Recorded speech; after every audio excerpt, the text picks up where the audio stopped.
Father, iba-iba man ang ating pinanggalingan sa Pilipinas, ngunit pinagkaisa tayo ngayon dahil ipapahayag natin ang ating pagmamahal sa ating bansa.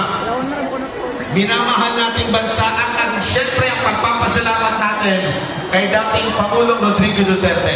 At kaya tayo nagpapasalamat mga kapatid sa mensanang pagkakataon na ito. Kaya ang ating pinakamamahal na pastor, Pastor Apollo C. Kibuloy, ay ginawan po ng paraan para tayo, mga Pilipino, dito po sa Hong Kong, ay magkatipon-tipon para sa isang mahalagang event na ito kasama ang ating former President Rodrigo Duterte. Iba-iba man ang ating mga dialekto, paniniwala, pero nagpapasalamat tayo sa ating makapangyarihang Ama dahil tayo po ay pinagkaisa dito ngayon sa Southern Stadium para magbigay ng papuri at magpasalamat sa ating makapangyarihang Ama sa Espiritu at katotohanan